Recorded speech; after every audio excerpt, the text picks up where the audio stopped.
श्रोता प्रेमियों, अब एक बिरहा आप लोगों को मैं सुनाने जा रहा हूं। एक बहादुर की दास्तान आपके सामने पेश कर रहा हूं। वह बहादुर संभवतः चौथी शताब्दी में इस धरती पे पैदा हुआ। वह बहादुर गरीबों और दलितों का मसीहा था, गो ब्राह्मण हितैषी था, अबलाओं का रक्षक था। उस बहादुर के ऊपर कई विद्वानों ने कलम भी उठाया। मैं आपके बीच में यह बिरहा प्रस्तुत कर रहा हूं। 4 लाइन शेर पे जरा गौर करेंगे। बजे जिनके पौरुष का डंका जहां में, बजे जिनके पौरुष का डंका जहां में, अहर्निश नमन जिनको करती दिशाएं, बहादुर वही देवता तुल्य है, जिनको हर क्षण गरीबों की मिलती दुआएं, जिसने सेवा में जीवन समर्पित किया, आज मरकर अमर है जहां में बहादुर। नमन लेखनी कर लिखे गीत मंगल, रहे ऐसे वीरों में लोरिक दिलावर।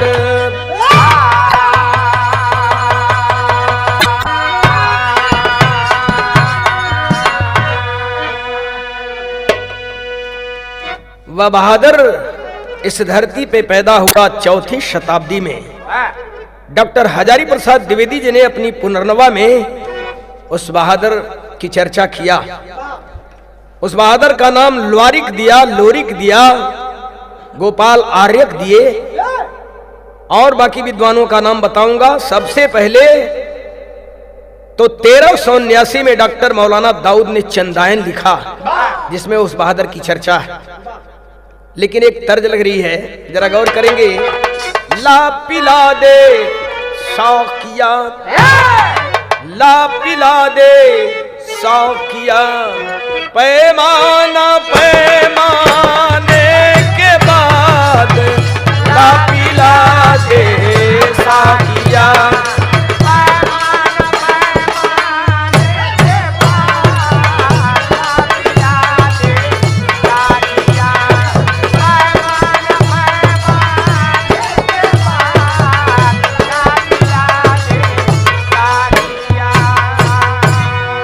ला पिला दे शौकिया, पैमाना पैमाने के बाद, काम की बातें करूंगा, होश में आने के बाद, काम की बातें करूंगा।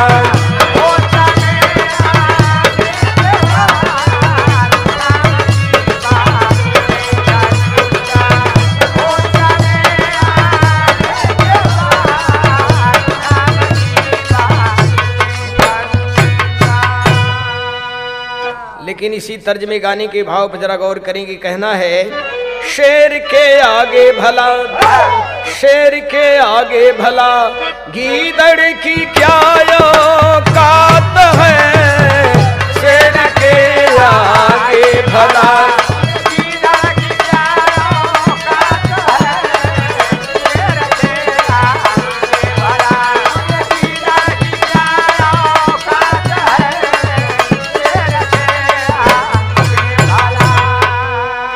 शेर के आगे भला, गीदड़ की क्या औकात है, जंग में जो टिक सके, अजी जंग में जो टिक सके, ऐसी कहां वह जात है, जंग में जो टिक सके।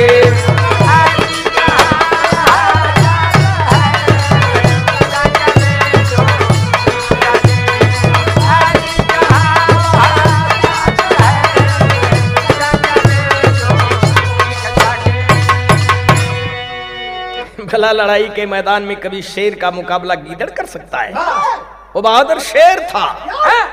बुंदेलखंड से लेके लखनऊ के इर्द गिर्द, उधर गोडा बहराइच, बस्ती, गोरखपुर, सुल्तानपुर, प्रतापगढ़, जौनपुर, मिर्जापुर, इलाहाबाद, सीधे बढ़ते जाइए बलिया, गाजीपुर, बिहार, बंगाल, उड़ीसा, छत्तीसगढ़, मध्य प्रदेश, इतने इलाके में उस बहादुर की लोक गाथा वहां की लोक भाषा में गाई जाती है। डॉक्टर महेंद्र नाथ पांडे ने भी लोरी खान लिखा। डॉक्टर अर्जुन दास केसरी ने लिखा, एक था लोरी एक थी मंजरी। तमाम विद्वानों ने उस बहादुर की चर्चा किया, लेकिन कहना है वीरता वीरों का श्रृंगार भरा गहना है, उन्हें अन्याय से लड़ने के लिए रहना है।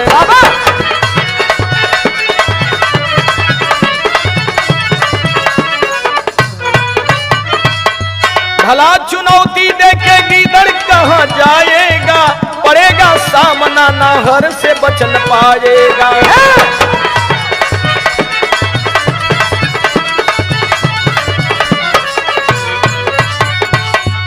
हम यहीं से कहानी को ले रहे हैं।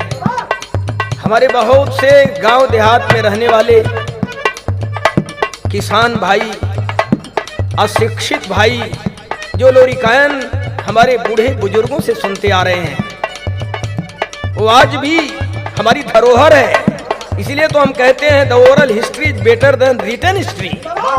लिखित इतिहास से कहीं वो जवानी का इतिहास बड़ा बहुमूल्य है। उस बहादुर की चर्चा लोरिकायन और लोरिकी गाकर, चनैनी गाकर लोग करते हैं।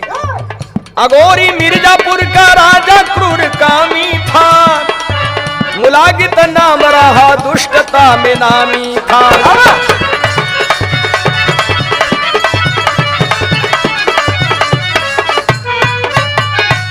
जबरी रंग रेलियां मनाता था बलाओं से, कांपते थे सभी उस नीच की बलाओं से।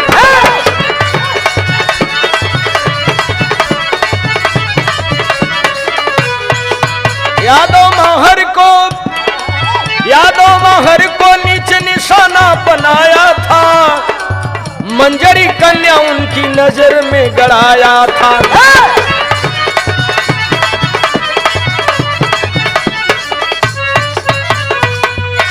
जरा ध्यान दें, आज मिर्जापुर से अलग जिला बन गया सोनभद्र। सोनभद्र जिले में आज भी सोन नदी के किनारे राजा मुलागत की क्रूरता की गवाही उसके किले का खंडहर दे रहा है। उस वनांचल में, उस जंगली इलाके में एक क्षत्र राज कर रहा था। मुलागित बड़ा ही क्रूर, अन्यायी और अय्यास राजा था। किसी भी जाति बिरादरी की बहू बेटी को देखता, अगर उसे पसंद आ गई तो उनके साथ जरूर मौज मस्ती लेता था, जबरी रंगरेलियां मनाता था। यहां तक कि वो दुल्हन बड़ी भाग्यशाली मानी जाती थी जो अपने पति के साथ सुहाग रात मनाती थी, नहीं तो वह पपिया सुहाग रात मनावे। उसी क्षेत्र के रहने वाले माहर यादव की बेटी मंजरी बड़ी खूबसूरत थी, जिसका नाम डॉक्टर हजारी प्रसाद द्विवेदी जी ने मृणाल मंजरी दिया अपने पुनर्नवा में। 16वां बसंत लगा था, जवानी की दहलीज पे कदम रखी थी, बड़ी खूबसूरत थी। उसे देखकर अपनी नजर में गड़ा लिया और माहर को अल्टीमेटम दे दिया, अपनी बेटी के साथ मेरी शादी कर दो, वरना पूरे परिवार को बोटी बोटी कटवा डालूंगा। चनैनी गांव वाला तो यहाँ तक बतावे कि ओकरी बड़ी बहन मोती सर के रख भी ले रहा। लेकिन मेरा कहना है कि गैर की बेटी बहन से, अजगैर की बेटी बहन से नीचे जो रुझात है, गैर की बेटी बहन से नीचे जो रुझात है, गैर की बेटी बहन से नीचे जो रुझात है,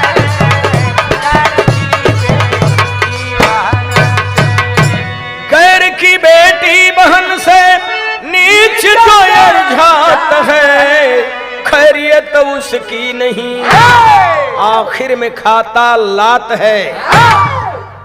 जे करे बहन बेटी के जे गंदी नजर से देखी ना, आज ना कल लात अवश्य खाई। और हम चैलेंज के साथ कहिला कि जे दूसरे के बहन बेटी पे गंदी नजर उठाई, ओहू के बहन बेटी पे गंदी नजर उठावाला उठाई है। माहर यादव बड़ा परेशान हुए। उस जंगली इलाके में, उस वनांचल में घूम घूम कर माहर यादव बिरादरी और यहाँ तक कि गैर बिरादरी में भी जा करके दुहाई देने लगे।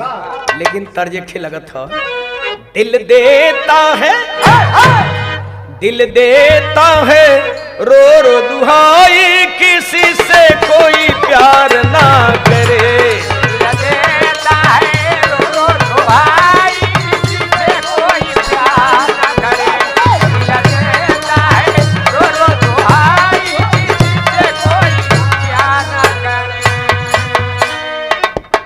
बड़ी अच्छी बात लिखने वाले ने लिखा, प्यार, मोहब्बत, इश्क, जेके अंग्रेजी में लव कहना। थोड़ा विषयांतर हो रहा हूं दोस्तों, अंग्रेजी के 4 अक्षर से मिलकर लव बना है, LOVE। चारों अलग अलग मतलब रखते हैं। L से लेक ऑफ सारो, दुख की झील, O से ओशियन ऑफ टीयर्स, आंसुओं का समंदर, B से वैली ऑफ डेथ, मृत्यु की घाटी, और E से एंड ऑफ लाइफ यानी जीवन का अंत। तो चारों खतरा जे मोल ले मोहब्बत के रास्ते पे आवे। मोहब्बत का रास्ता बड़ा कटीला होता है, उस पर तो फूल का कहीं नामो निशान नहीं, कांटे ही कांटे मिलते हैं। मोहब्बत किया लैला मजनू ने, मोहब्बत किया हीर रांझा ने, मोहब्बत किया श्री फरहाद ने, यूसुफ जुलेखा ने, जिनका कभी शारीरिक संबंध हुआ ही नहीं, जीवन पर्यंत एक दूसरे के लिए तड़पते रह गए, विशुद्ध प्यार था उनका। तो बड़ी महंगी पड़ेगी जुदाई किसी से कोई प्यार ना करे। बड़ी अच्छी बात लिखने वाले ने लिखा। मगर इसी तर्ज में हमारे गाने का भाव है, माहर यादव घूम घूम कर दुहाई देने लगे, देते रो रो के माहर दुहाई, बचा ले कोई लाज हमारी।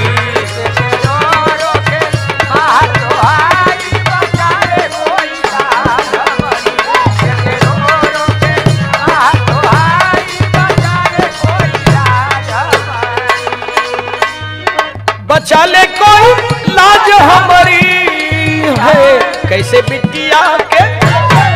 बिटिया के नीचे बनाई, बचा ले कोई लाज हमारी।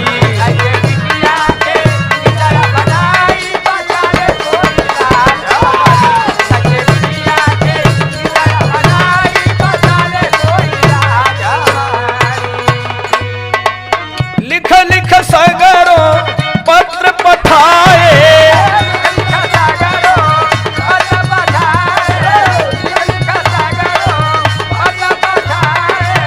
जहां तहां जाकर शीश झुकाए,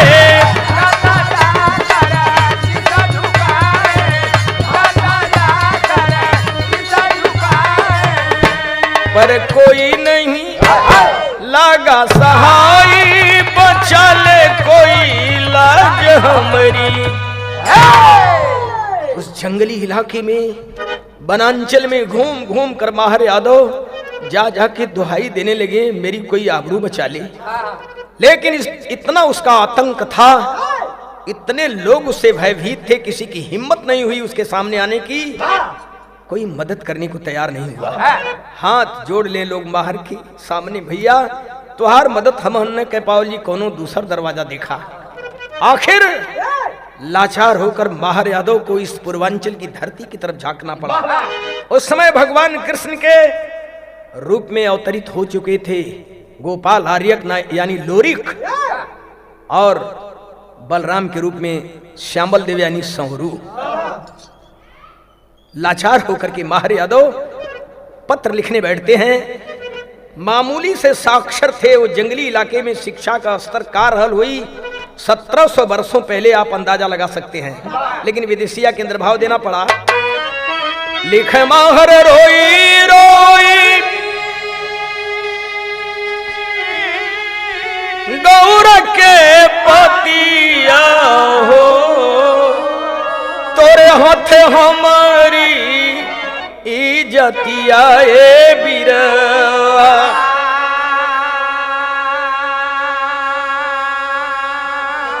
बलदाऊ कृष्ण बन के आई कल जुगावा में, सौरू लोरी कमानी लेबा बतिया ए बिरवा।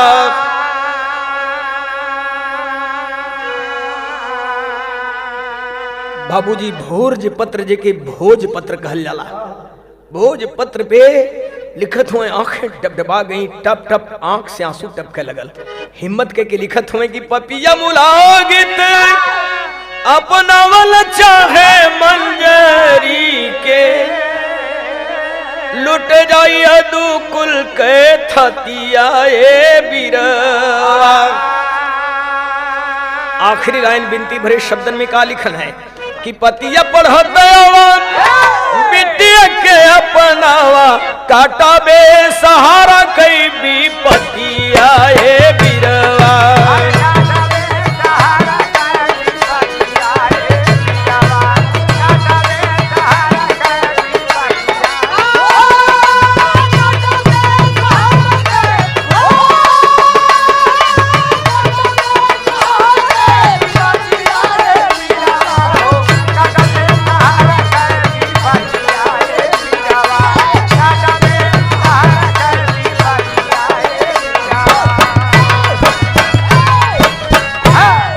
बाबूजी, सोनभद्र से बलिया के बीच की दूरी कुछ नहीं तो 250-250 किलोमीटर से कम नहीं होगी।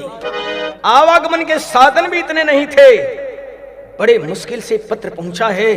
जब पत्र लोरी के हाथ में गया, पत्र पढ़ते लोरी की भुजाएं फड़कने लगी, रोंगटे खड़े हो गए, आंखें लाल लाल हो गईं।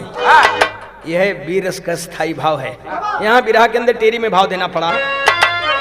अरे मोरे राम, अरे जवानिया भले ही जंग में मिटी जाए, देव न जियते यदुवंश के पानिया।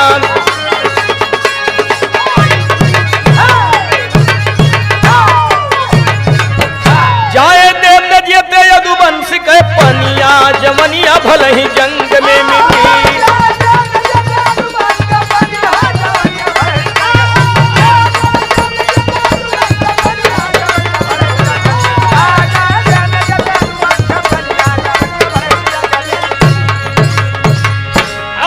फड़कने भुजा वीर की पाती पड़ गरमाया है। शीश झुका सौरू भैया को पढ़ के पत्र सुनाया है। बड़ा विशाल भूखंड आज भी है बलिया में, जिसे दियर के नाम से जाना जाता है। उसी विशाल भूखंड में श्यामल देव यानी सौरू भैया गोपालन करें। गोपालन यादों का पैतृक धंधा रहा है। भगवान कृष्ण भी गैया चरम है।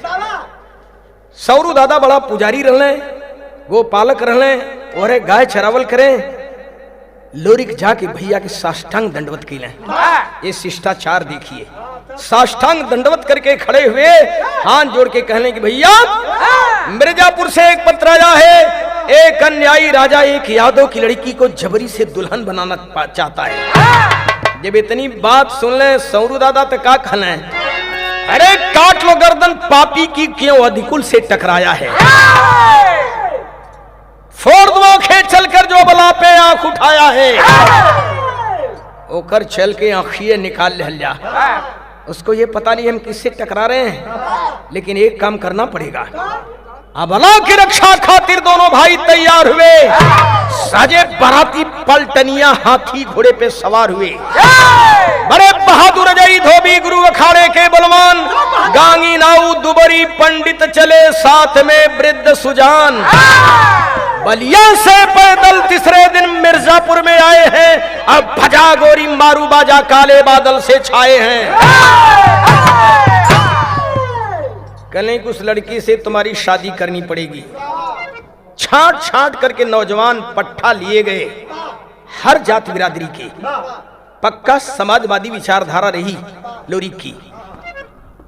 चल दिए बलिया से तीसरे दिन पैदल यात्रा करके अगोरी के किले को सोनभद्र में जाकर चारों तरफ से घेर लिए।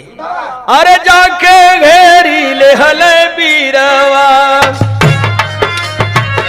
अरे जाके घेरी ले हले बीरवा, अगोरिया किनारे बाप। जाकर के चारों तरफ से अगोरी के किले को घेर लिए। कुछ नौजवान जिस बस्ती में, जिस गांव में माहर यादव रहते थे, उसे भी चारों तरफ से घेर कर सुरक्षित कर लिए। माहर यादव को बुलाकर दोनों भाई मिलते हैं और माहर को निश्चिंत कर दिए, आप चिंता मत करिए, आपकी मदद के लिए हम लोग बलिया से आ गए हैं।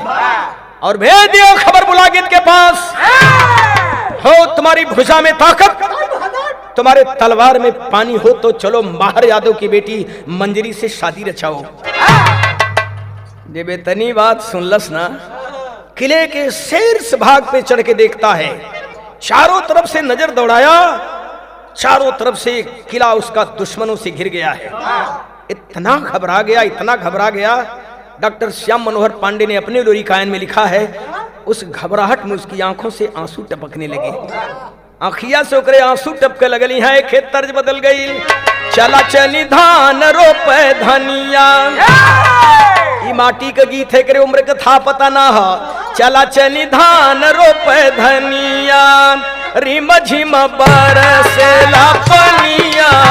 चला चली धान रोपे धनिया,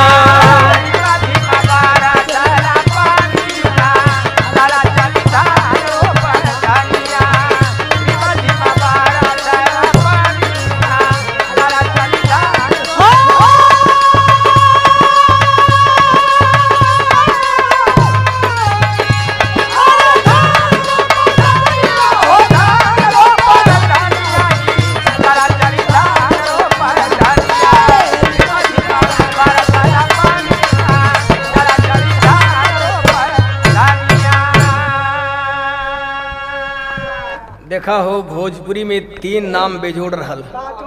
विदेशिया के जनक ठाकुर भिखारी, बिरहा के गुरु बिहारी और खड़ी धुन का दद्दा पंधारी। पंधारी दद्दा एक लाइन गावे की जवन मजा आम के चटनिया, जवन मजा आम के चटनिया, ओ लहसुन धनिया में नहीं।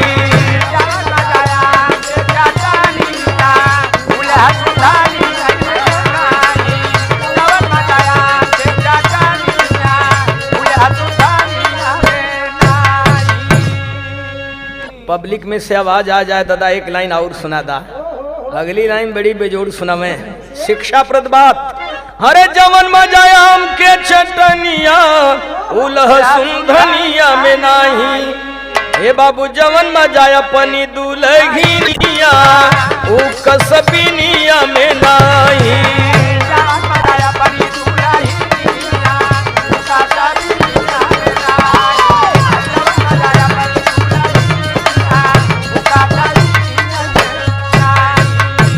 लेकिन एक लाइन हम गाइला, अरे जवन मजा अपनी दुल्हनिया, उ कसबिनिया में नहीं।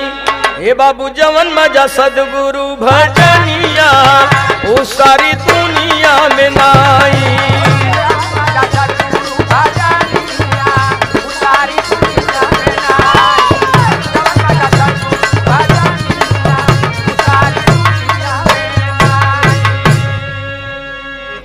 तनी मनोरंजन बदे धुन बताओ में हम विषयांतर हो गई, क्षमा करिए। लेकिन गाने के लाइन पे जरा गौर करें। चारों तरफ नजर जब दौड़ाया तो उसकी आंखों से आंसू टपकने लगे। नया नवा से नीर बह लगल, नया नवा से नीर चुए लगल, भैले मूला गीत अधीर हो, नया नवा से नीर बह लगल।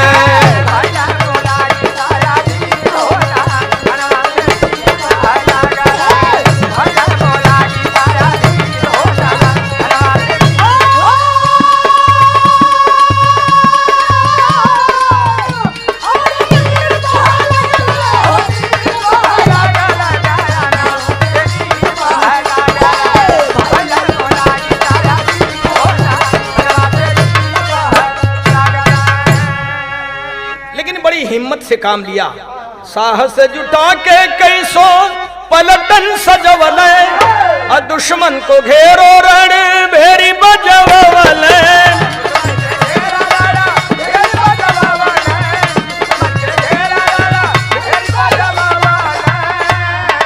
नयनवा से नीर चुए लगल, रनवा में चमकल शमशीर हो, नयनवा से नीर बह लगल।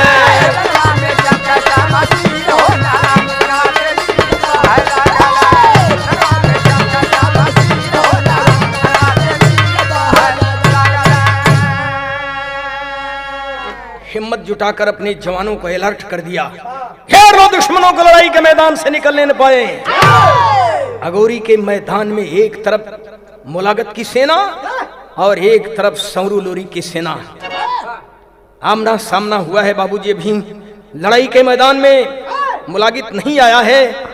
गौरा के जवान अपने में बतियावत हुए। देखा मन 3 ठे पुरनिया गल है, छाट छाट के नौजवान तो गईले रहे, लेकिन 3 पुरनिया गए हले। सौरू लोरी का बाप वृद्ध कुबे यानी बुढ़कुबे गांगी नाऊ और कुल गुरु नहन लोग कर रहे दुबरी पंडित। इन्हन तीनों जानी को उम्र लगभग 100 साल के आसपास है। लेकिन दुबरी पंडित न तो खाली सुमंगली पढ़े गल है ना गांगी नाऊ गल है बर का पूरा ढोवे। जरूरत पड़ने पे बुढ़ाई में तेगा लोग उठाए ले। नौजवान दुबरी गुरु से कहीं बा इतना कमीना ही रहा बा, ये जंगली इलाके से इतना भयभीत बाणे, इतना एकरा तंक बा, आवे ते खिया निकाल के अंधा बना के जिंदे के छोड़ दे जा। कैसन रही? कम से कम जितना दिन तक जी इतना दिन तक ये बात कह के एहसास रही कितनी बड़ी गलती का इतना बड़ा पनिशमेंट के अंधा बना दिया गया। दुबरी गुरु कहले कि हाँ हाँ सबे इतनी दूर से चढ़ के आयल हुआ, इतना कमीना राजा है, एक अगर अंधा बना के जिंदा छोड़ दे बात तब वही गरीबन के परेशान करी। टोवत टोत पहुंच जाई, गरीबन के झोपड़ी तक टोवत टोत पहुंच जाई, परेशान करी।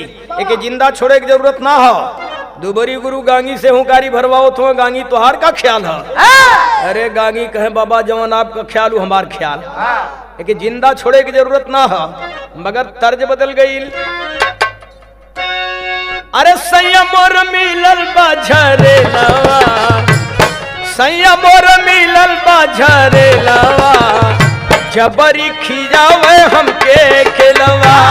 सैया मोर मिलल बाझरे लवा, जबरी खिजावे हमके खिलवा। सैया मोर मिलल बाझरे लवा, जबरी खिजावे हमके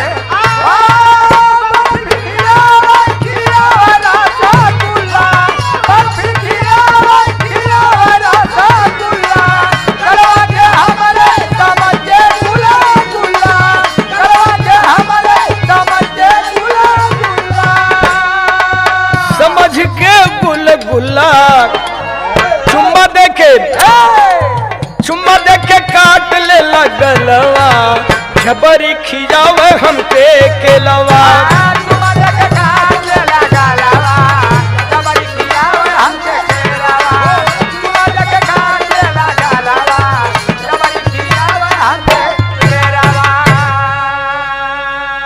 यही तर्ज में नौजवान कहले कि के जाने गाँव घरे के नाते मंजरी कर बहिन लगत हो, तो एक कमवाते से कराई ले जाई लावा परिछवा वाला।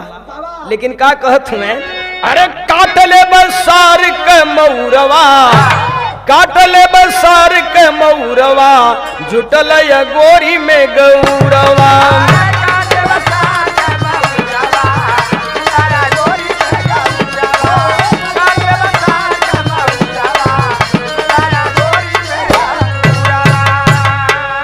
प्रेम से परिछी है तलाव पर छवैबे, अब बहिनी के इनके दुल्हनिया बनैबे।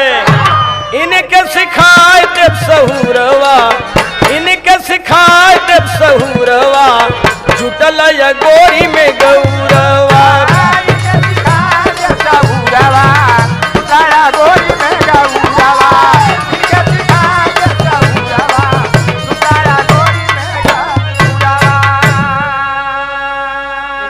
गौरा के जवान ऐसे अभी बतियावो थो तब तक लड़ाई के मैदान में ही पहुंचबे त कयल। तर्ज बदल गई, विशुद्ध मिर्जापुरी कजरी हो।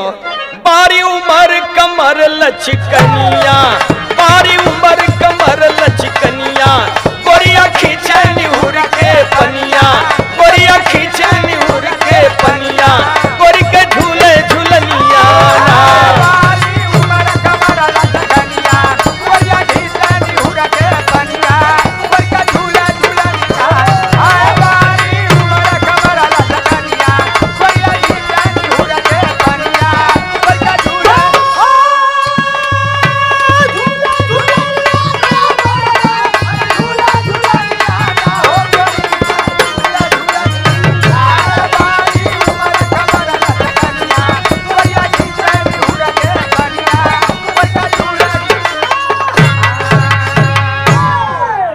इसी तर्ज में गाने के भाव पे जरा गौर करेंगे।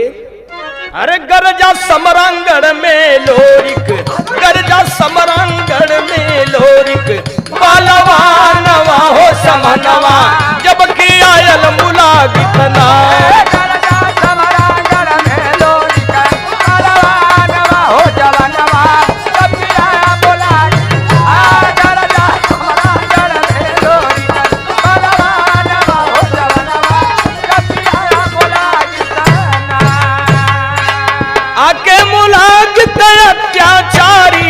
रण में पड़ल चाहे भारी, रण में पड़ल चाहे भारी, लोरी कले हलें तेग संभारी, लोरी कले हलें तेग संभारी, कटल समरांगण में पापी, कटल समरांगण में पापी, कह कर दानवा हो समनवा, जब के आयल मुलागित ना। तान कर तेगा मारे लोरिक मुलागत की गर्दन खच से कट गई। आओ खून से सना तेगा लेकर क्रोध में आगे बढ़े हैं। सामने शिलाखंड पड़ा, तान कर शिलाखंड पे मारे, 2 टुकड़े हो गया शिलाखंड। कहते हैं मंजरी उस पे लहू का टीका लगाई थी। आज भी आप रावर सिगंज से आगे चलें अनपरा की तरफ, शक्तिनगर कोटा सिंगरौली की तरफ मारकुंडी मोड़ है। आज भी मारकुंडी मोड़ पर वह पत्थर है जिसे उत्तर प्रदेश सरकार ने घेर रखा है, जिस पर लिखा है वीर लोरिक पत्थर। आजकल उस जगह का सौंदर्यीकरण हो गया है, आज भी वो पत्थर मौजूद है, लेकिन बिरहा में पपट के अंदर भाव हो। दुर्गा की जैसे गूंजे गगनवा जंगी ज्वालन के, दुर्गा की जैसे गूंजे गगनवा जंगी ज्वालन के, गिरिलास परला समर मैदानवा जंगी ज्वालन के।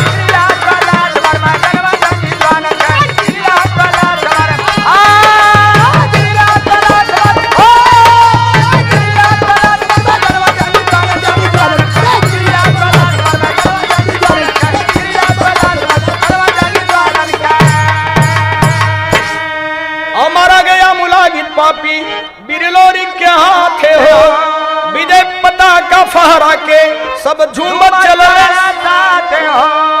लोरी की गोरी में निशानवा जंगी ज्वानन के, बाहर पूजल लोरी के चरणवा जंगी ज्वानन के।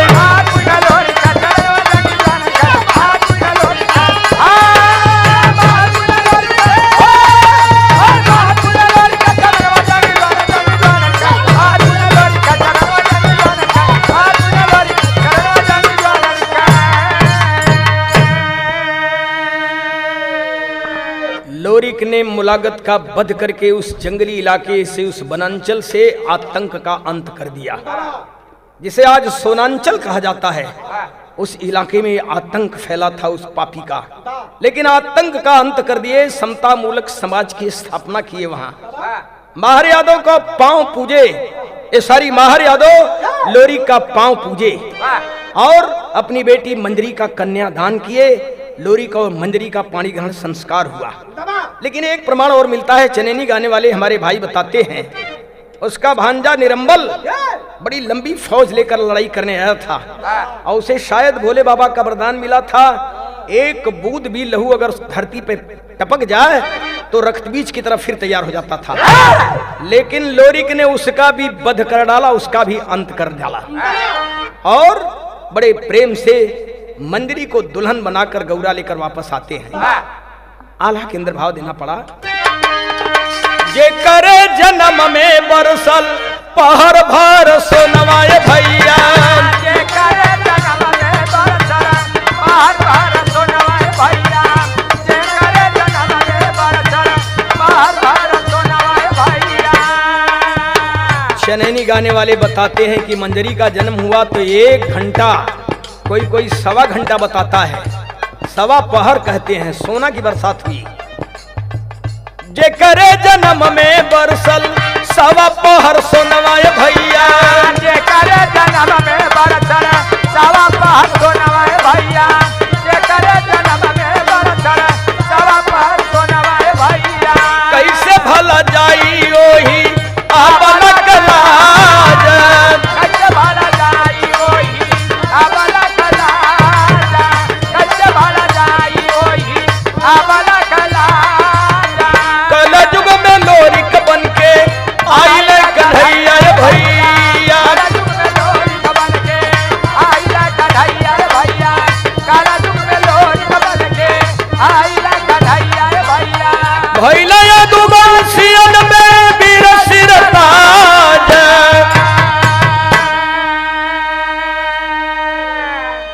चनैनी गाने वाले बताते हैं कि मंजरी का जन्म हुआ तो 1.25 पहर सोना की बरसात हुई।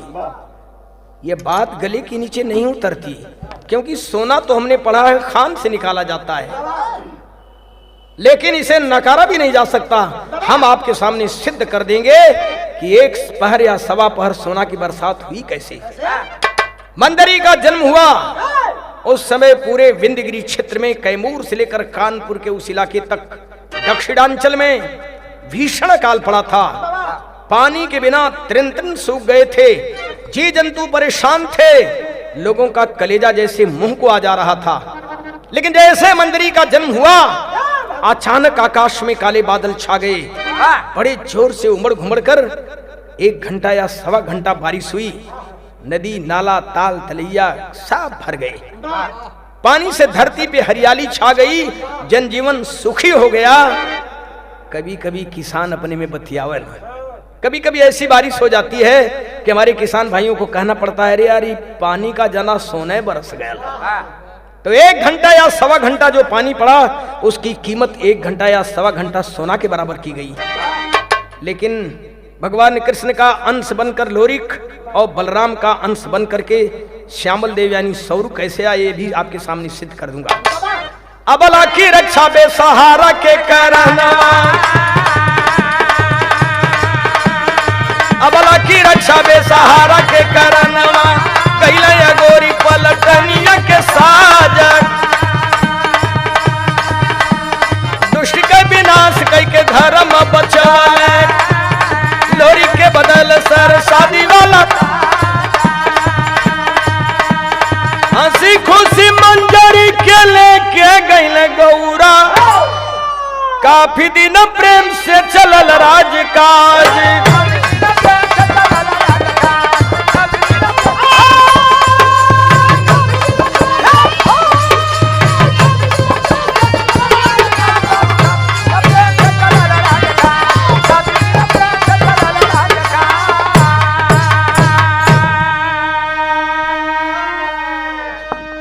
मंजरी को दुल्हन बनाकर लेकर लोरिक गौरा यानी बलिया वापस गए।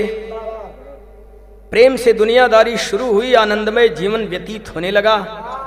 बरसों बाद एक घटना घटती है, जबकि इधर एक लड़का भी मंजरी को पैदा हुआ। घटना क्या घटती है, बगल की एक महिला जिसका नाम हमारे साहित्यकारों ने चंदा बताया, चनैनी गाने वाले चनवा बताते हैं, बड़ी खूबसूरत महिला थी। लेकिन उसका दुर्भाग्य, उसकी शादी एक ऐसे नपुंसक व्यक्ति के साथ हो गई थी। हाँ, बिना काम कर हलो करे कोनो मतलब कना रहल, जेकर नाम सेवहरिया रहल, सेवहर, और इतना कुरूप था लेकिन दौलतमंद था, दौलत वाला था। चंदा ससुराल में जरूर गई, लेकिन उसे उसका कोई मतलब ही नहीं रहा। 9 रात ससुराल में रही चंदा, और 10वीं रात ससुराल से भगी है।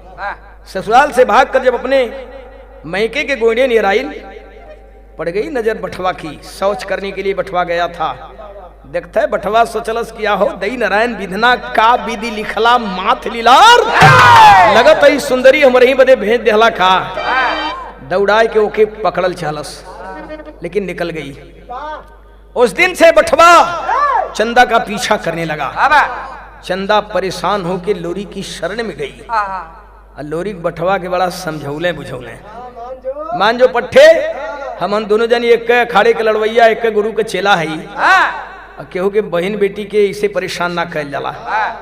बटवा कलश की बड़ा आदर्शवादी भैल हुआ, तो से मतलब कहना, अरे काहे ना मतलब हो, हमरे जात बिरादरी का, हमरे अगल बगल का लड़की हो, ओ की तू परेशान करबा, हमसे मतलब न रही। आखिर एन केन प्रकरण बटवा के खत्म कई के लोरी को कर आबरू बचा ले। जब आबरू बचा ले तो चंदा सोचने लगी कि जो इंसान मेरी आबरू बचा सकता है, मेरा जीवन निर्वाह भी कर सकता है। चंदा लोरिक पे आसक्त हो गई, लोरिक से प्यार करने लगी। तो प्यार करना कोई गुनाह थोड़े है। लेकिन उसी दौरान हल द्वीप जो बंगाल में आज है हल्दिया, वहीं से जात की कलवारिन बेचारी जमुनी शराब बेचकर जीविकोपार्जन करती थी। दबंग लोग मुफ्त में उसकी शराब भी पी जाते थे, उसके इज्जत के साथ खिलवाड़ भी करते थे। वहां से खबर आई, उसकी आबरू बचाने के लिए लोरी हल्दी जाने के लिए तैयार हुए। चनवा कलश के हमहू चलब। कल तू वहां जाए का करबू? आ कलश के राजा दशरथ के संगे कैकेयी का करे गई लेनी? कल अच्छा तो तू कैकेयी का रोल अदा करबू।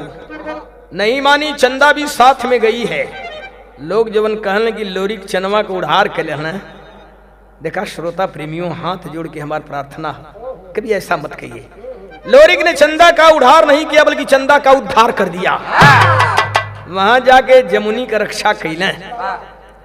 वही मिल गया उन्हें मंगलाश्व, जेके चनैनी गावला मंगरू घोड़ बतावे न, वही पे सवारी कैले। वहीं से पता चला नेवलापुर में राजा हरेवा परेवा अपने कैद खाने में 1600 कुंवारी लड़कियों को बंद किया है। चढ़ाई कर दिए नेवलापुर पे। राजा हरेवा परेवा का वध करके 1600 लड़कियों को छुड़वाए। भगवान कृष्ण अपने जमाने में भौमासुर जो 16,100 कुंवारी लड़कियों को बंद किया था, भौमासुर का वध करके भगवान 16,100 कुंवारी लड़कियों को छुड़वाए। लोरिक हरेवा परेवा का वध करके 1600 कुंवारी लड़कियों को छुड़वाए। इसलिए भगवान कृष्ण का अंशावतार इनको बताया गया। इनके मंगरू घोड़ यानी मंगल घोड़ मिला था। इसी की बहन पवनी घोड़ी हरेवा परेवा के पास थी। लेकिन बड़ा कमाल किया लोरिक ने। इतना काम करने में बड़ा लंबा समय लगा। इस लंबे गैप को साहित्यकारों ने विपत्ति काल से घोषित किया। चनैनी गाने वाले भी मंजरी के ऊपर विपत्ति पड़ गई ऐसा बताते हैं। तो देखा 4 लाइनें में चनैनी हम ठोक नहीं। कहते हैं 5 कोस पे बानी बदले और 10 कोस पे पानी। थोड़ा बोली का फर्क हो सकता है, लेकिन बात थीम तो करीब करीब वही है। हमारे तरफ कैसे गाई जाती है चनैनी वो बता रहा हूं। मजरी पपड़ी गलिए मीतावा, अब विपत्तिया नगाऊरा में अछनवा के इज्जत बादे लोरी का, चनवा के इज्जत बादे लोरी का, भयाला बाटे ताई रे। हो कोनो लूटल चाहे पापिया, अब इज्जतिया नचाना, हो चनवा के लेके गईले लोरी का, चनवा के लेके गईले लोरी का, हरा दिया किनारे बाप। हल्दी में जमुनी कलवारिन के संग जबरी करें गवार, जमुनी के रक्षा कैले जा लोरी खल्दी करी। मंगल घोड़ मिलल ना हर के करे पे भइले सवार, लोहा लगर हरेवा से फिरो कर भी कैले। और 1600 सखियन के मुक्त कलौड़े लोरी कबीर जू।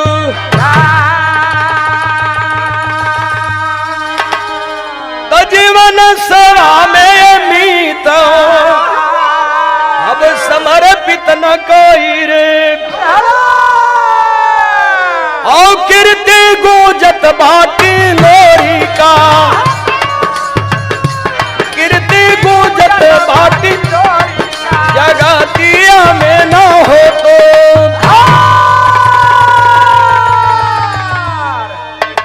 आज उस बहादुर का कीर्तिगान हो रहा है और बड़े बृहद क्षेत्र में वहां की लोक भाषा में उसकी लोक गाथा गाई जाती है। तो ऐसे ऐसे बहादुर हुए।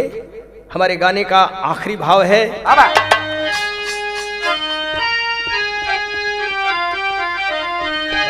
यदुवंश में भइले ऐसन ऐसन बीरवा, आखे के दुखियन के नवरिया लगौले तीरवा।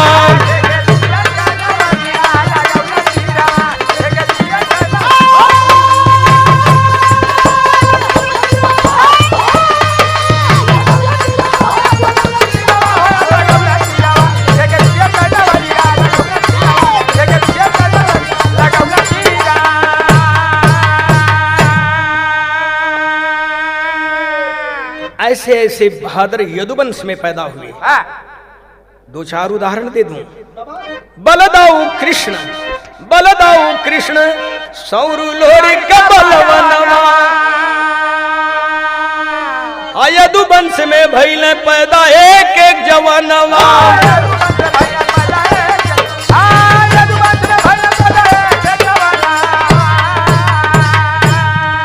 दलित गरीबवन के हारे पीरवा, अखे के दुखियन के नवरिया लगौले तीरवा।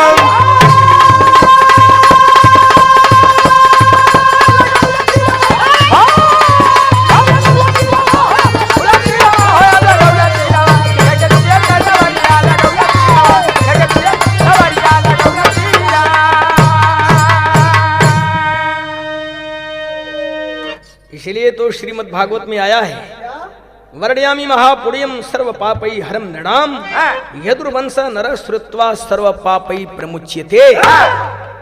श्रीमद् भागवत के 9वें स्कंद के 23वें अध्याय का 19वां श्लोक यह कहता है। ऐसे ऐसे बहादुर पैदा हुए जिसमें भगवान कृष्ण का अवतरण हुआ। लेकिन स्पेशली जरा यादव बंधुओं के लिए कहना चाहता हूं, आज यदुवंश की हालत क्या है। आज यदुवंश अपने में टकरात बा, आज यदुवंश अपने में टकरात बा, ग्वाले ढड़ोर बन के व्यर्थ बिखरात बा।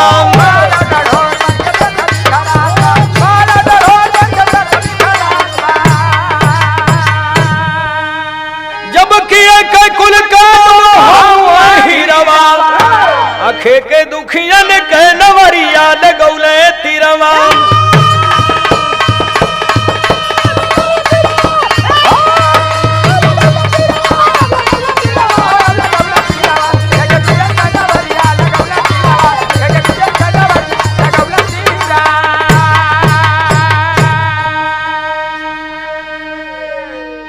सुनने वाले अपने यादव भाइयन से एक विनती और हम करब, ई बुराई बड़ी गहराई तक पहुंच गई बा, एक एक मिटावे की जरूरत है।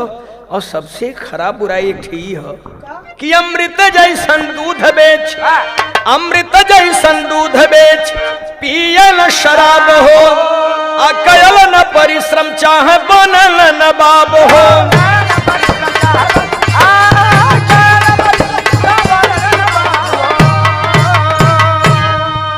बिगड़त समाज देख झारे नीरवा, अखे के दुखियन के नवरिया लगौले तीरवा।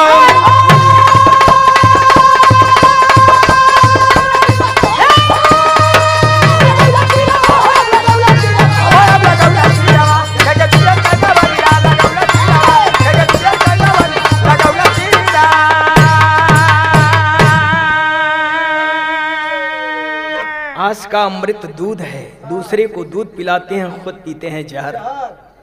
चेत लो मेरे दोस्तों। तो स्वामी गुरु बिहारी रमन होरी गए सिखाई, हीरा लक्ष्मी मंगल गावे चेत लो यादव भाई हो।